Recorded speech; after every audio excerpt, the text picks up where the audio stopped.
This is Tim here from Your Six Studios. Today in this video I'm going to show you how to get sound from your monitor that has no speakers. So you can buy external speakers just like this off of Amazon. These were like $25. Logitech, I think they went up to maybe like 40. But you can just connect these and this will get you sound. So on the back of the speakers you can see there's 3 different cables. One goes to the power outlet, one goes to this left speaker, and then we have to connect the 3rd cable to the back of our computer.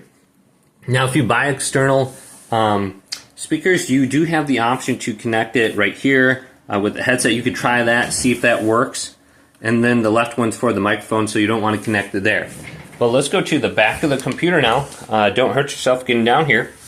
And you want to go to the back here. And you can see there's going to be 3 little colors right here that things will plug into. One is going to be like violet, pink, or something like that. Red maybe, and then the center one is green, and then blue, or I don't know those colors really. But here is the little cable you want to plug in from your speaker. Go into the center one, the green one. Now if that doesn't work, just try all 3 of them and just start connecting it. So you're going to connect your external speaker there, and then you want to go back to your computer under settings, and you want to open up the sound output. So you can access it right here. Down at the bottom, you can see sound. Go to this option right here, select sound output. Now switch over to your speakers under here. So mine is speakers Realtek audio.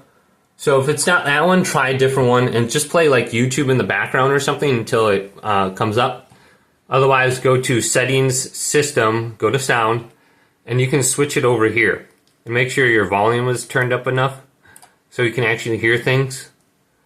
And do the same thing on the speaker itself here. So the volume's up enough, play some YouTube videos, and then you should be able to get audio on there.